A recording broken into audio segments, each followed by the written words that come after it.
Hebreus capítulo 6, a partir do versículo 13. Sejam bem-vindos, nossos irmãos do YouTube. Fiquem atentos a essa palavra, escutem até o fim. Nós queremos que o Senhor fala por meio da sua palavra, e que Ele revela a sua vontade a nós por meio da palavra de Deus. Fiquem atentos a essa palavra, porque ela é ouro, ela é muito valiosa. Amém, igreja? Todos acharam? Não? Hebreus capítulo 6. Todos acharam? Posso ler? Hebreus capítulo 6, a partir do versículo 13. Grande é o Senhor. Nós estamos no melhor lugar do mundo, sabia disso? O rei Davi, em toda a sua riqueza, no auge do seu reino, ele tinha tudo, sabe? Ele tinha tudo de melhor da sua época. Ele tinha o melhor palácio, ele tinha as melhores sedas, o melhor conforto, a melhor comida, a melhor água, o melhor tudo. As mulheres bonitas, ele tinha tudo que ele queria. E aí, uma vez, ele parou tudo e falou assim: o pardal encontrou a sua casa, a andorinha encontrou o seu ninho. O que é a casa do pardal? É lugar de segurança, de conforto. A andorinha encontrou o seu ninho, também um lugar de segurança. Aí ele diz assim: eu, porém, encontrei os teus altares, Senhor, Rei meu e Deus meu. O altar de Deus é o melhor lugar do mundo. Nós estamos nessa noite no altar do Senhor, em nome de Jesus. Vamos lá, Hebreus capítulo 6, versículo 13, assim diz a palavra de Deus. Pois, quando Deus fez a promessa a Abraão, visto que ele não tinha ninguém superior por quem jurar, jurou por si mesmo, dizendo: certamente te abençoarei e te multiplicarei. E assim, depois de esperar com paciência, obteve Abraão a promessa. Pois os homens juram pelo que lhes é superior, e o juramento servindo de garantia para eles é o fim de toda contenda. Por isso Deus, quando quis mostrar mais firmemente aos herdeiros da promessa a imutabilidade do seu propósito, se interpôs com juramento, para que, mediante duas coisas imutáveis, nas quais é impossível que Deus minta, forte alento tenhamos, nós que já corremos para o refúgio, a fim de lançar mão da esperança proposta, a qual temos por âncora da alma, segura e firme, e que penetra além do véu, onde Jesus, como precursor, entrou por nós, tendo se tornado sumo sacerdote para sempre, segundo a ordem de Melquisedeque. É um texto lindo, que fala, provavelmente Paulo, o autor de Hebreus, fala sobre a aliança de Deus com Abraão. Eu creio que todos que estão aqui, em algum momento da sua vida, já ouviram falar sobre Abraão. Abraão é o patriarca de Israel, é o mais famoso patriarca de Israel. E através da vida de Abraão, Deus formou uma aliança que persiste até hoje. Aliança essa que foi baseada numa disposição de Abraão de fazer a vontade de Deus. Uma disposição de sonhar os sonhos de Deus. Ele disse a Abraão: sai da tua terra, sai da tua parentela, sai do meio da tua família, que eu vou te mostrar uma terra excelente. E aonde você colocar seus pés, essa terra será sua. Ele não tinha filhos ainda. Ele não tinha filhos. E Deus disse a ele: e eu te farei tão numeroso quanto as estrelas do céu, e tão numeroso quanto as areias do mar. E a Bíblia diz que Abraão creu, que Abraão se dispôs, que Abraão foi. Certamente, Abraão tinha sonhos, tinha vontade, não tinha? Certamente. Ele tinha sonhos, ele tinha vontades, ele tinha planos, ele tinha objetivos, ele tinha um propósito para viver. Quem sabe ser alguém parecido com seu pai, quem sabe negociar, quem sabe ganhar dinheiro, quem sabe formar uma família. Mas naquele dia, naquele encontro com Deus, Abraão decidiu firmar uma aliança com Deus. E eu quero te perguntar agora, com muito carinho, quais são os teus sonhos? O que é que te move? O que te faz acordar todo dia pela manhã? O que te faz realizar? O que te faz trabalhar ou estudar? O que te move? Você pode fazer uma lista aí? Os meus sonhos são esse. Eu gostaria de que acontecesse na minha vida assim. Você imagina que, de repente, tudo que você pensou agora, você pensou em alguma coisa? Pensou? Uma coisa, pensou? Não? In English?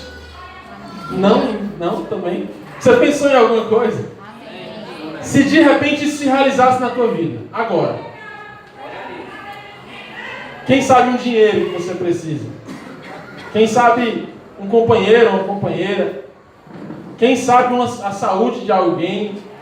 Quem sabe um emprego, ou uma formatura, uma faculdade? De repente isso se realizasse. Você imagina isso? Aconteceu. Você ficaria feliz? Amém? E se eu te disser que por melhor que tenha sido o que você pensou, que por melhor que tenha sido a solução que você mesmo idealizou para a sua vida, Deus tem planos maiores e sonhos melhores para te dar. Amém? Abraão, ele tinha esses sonhos também como nós temos. Se acontecesse isso, se já se passassem tantos anos, se eu já tivesse com essa estrutura, se meu salário fosse X, se já tivesse um namorado ou uma namorada, se eu já tivesse alcançado algo. E de repente Deus vem com Abraão e propõe uma aliança que o faz abrir mão de tudo que ele tinha em prol de um sonho maior. Porque Deus foi confiável a Abraão. Ele confiou em Deus. Nós temos motivos para confiar em Deus? Amém. Temos motivos? Você já viu um pai dentro de uma piscina que chama seu filho, vem? Se o Cristiano estiver dentro da piscina e disser para o Isaac, vem, ele vai? Vai, porque o Cristiano, ao longo dos anos de vida do Isaac, já se mostrou confiável. Da mesma forma, eu com a minha filha, vem, ela vai, ela não quer saber o que tem ali dentro, ela não quer saber se está limpo, se está sujo, ela vai. Da mesma forma, com Deus, nós devemos ter a postura de confiar no seu chamado e no seu propósito para as nossas vidas. E Deus diz para nós, através da vida de Abraão, vem, sai da tua terra, sai do lugar comum, sai do meio da multidão, porque eu te farei pisar numa terra que eu te darei por herança. E aqui nós podemos, assim, rapidamente, dividir os homens, as pessoas, as igrejas, em dois grupos de pessoas. As pessoas que vivem por seus próprios sonhos e as pessoas que vivem pelos sonhos de Deus. Pessoas que vivem baseadas em si mesmas. Pessoas que vivem de acordo com a maré, com a corrente, com o vento. Olha, o sonho agora é ter roupa tal, é viajar para um lugar tal, é comprar o carro tal, é ter isso ou ter aquilo. E essas pessoas vivem em busca de sonhos e sonhos e sonhos. Até que chega um tempo em que tudo parece uma fumaça que se esvai com o vento. Mas aqueles que vivem pelos sonhos de Deus estão debaixo de uma promessa. Estão debaixo de duas coisas imutáveis. A Bíblia nos garante, no livro de Hebreus, no capítulo 6, que há duas coisas imutáveis que estão sobre a vida daqueles que se dispõem, daqueles que decidem viver os sonhos de Deus. Que duas coisas são essas? Eu te abençoarei e eu te multiplicarei. Quem quer viver assim? De coração. Quem nessa noite, nesse ponto da sua vida, da sua caminhada, nesse ponto da sua história, está disposto a abrir mão de si mesmo, dos seus sonhos, de dizer, Senhor, os meus sonhos são até legais, ganhar um salário tal é até legal, arranjar um companheiro ou companheira é legal, mas nessa noite eu não quero viver os meus sonhos, eu quero viver os teus sonhos. Amém. Sabe por quê? Porque a Bíblia diz que há caminhos que parecem bons, mas na verdade são caminhos de morte. Porque o ser humano, Ele vive de acordo com aquilo que ele pode ver. Mas o Senhor tem a visão geral da humanidade, da vida, e Ele sabe exatamente que consequências aquilo trará para os nossos corações. Se Abraão diz, não, Senhor, eu vou ficar aqui mesmo, com certeza ele seria mais um na sua terra e na sua parentela.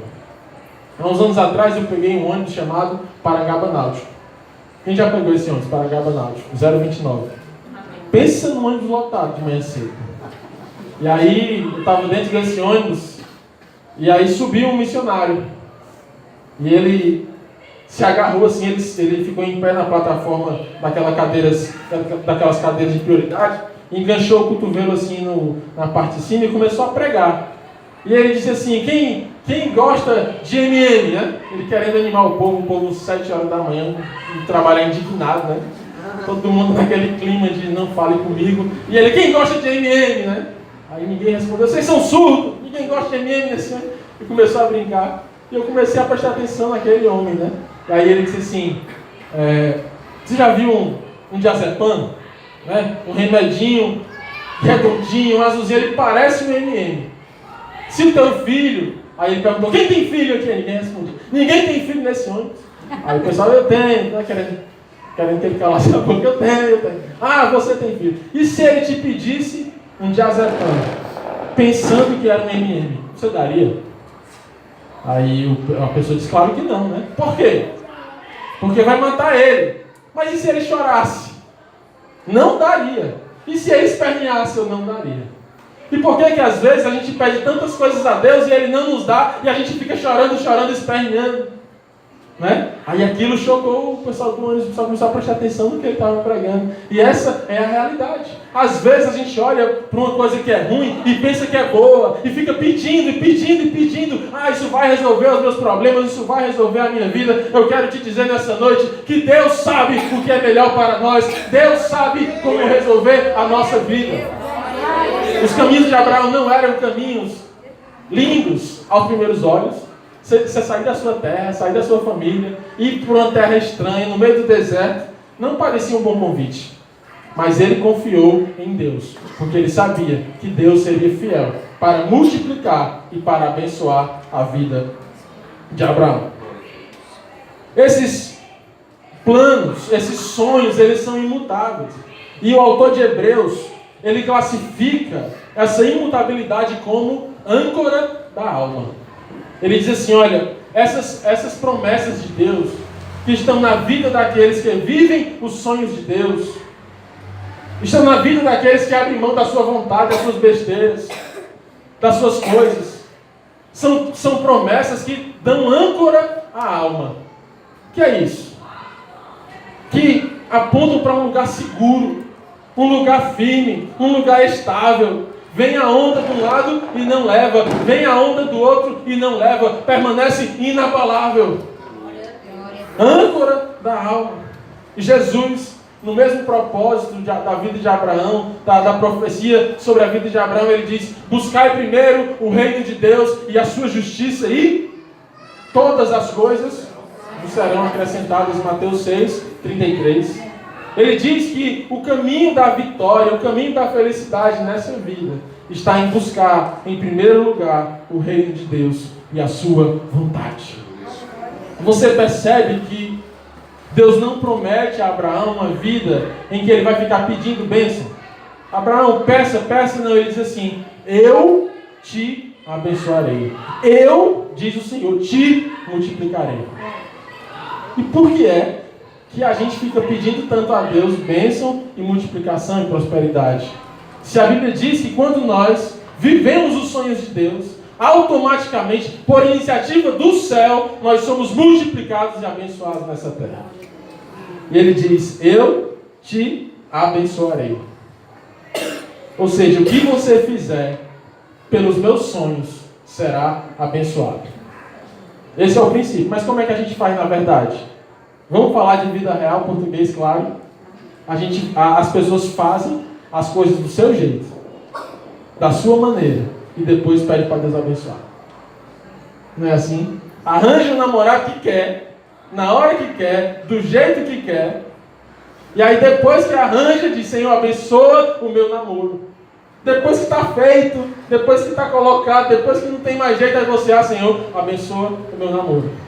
Vai fazer faculdade, escolhe o curso que quer, na faculdade que quer, do jeito que quer. E depois, Senhor, abençoa a minha faculdade.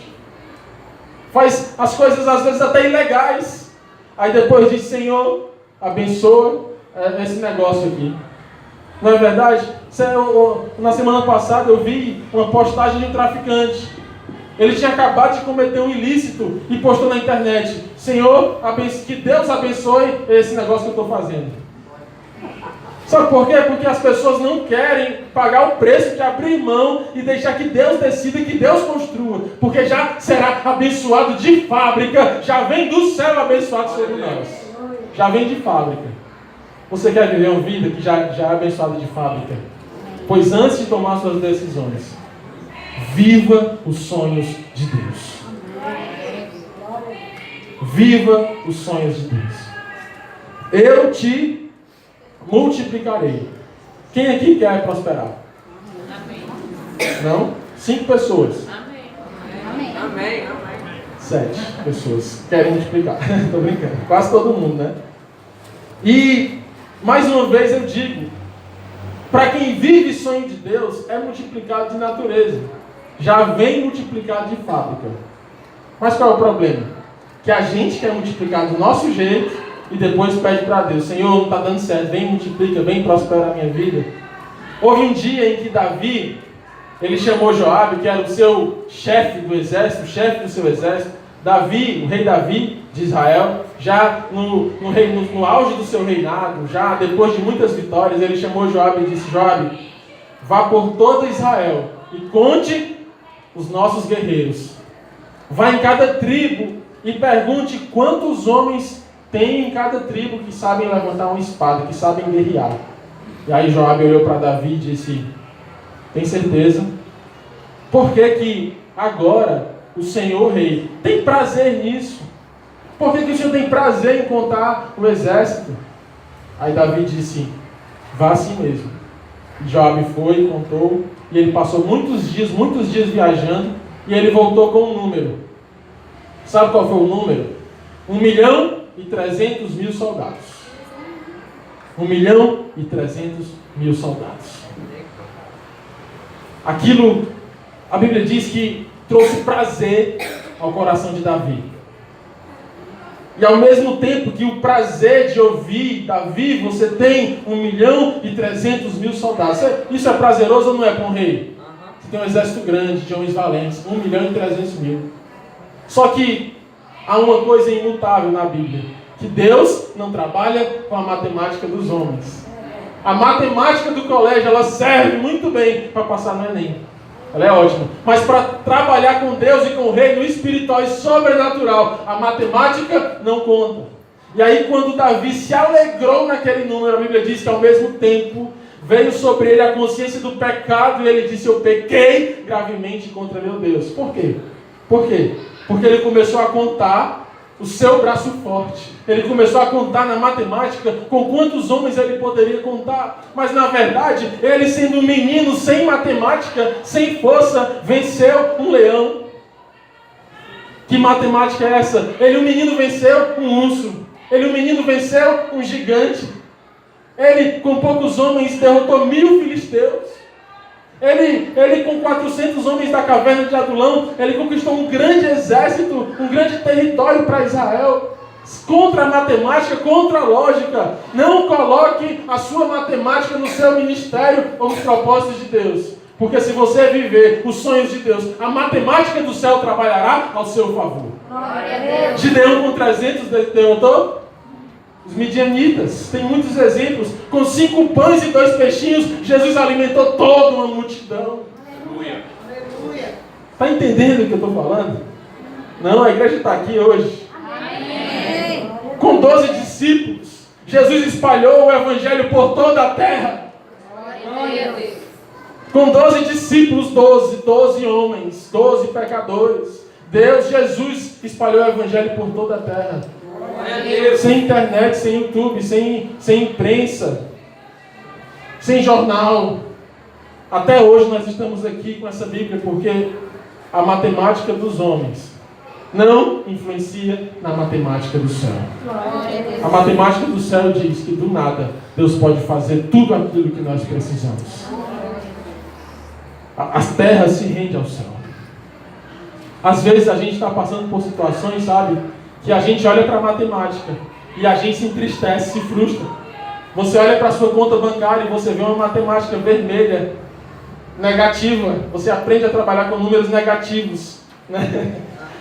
Você entende o que significa juros compostos quando você deixa de pagar o cartão de crédito. Eu não entendi isso na colégio, mas agora eu estou entendendo o que é juros compostos.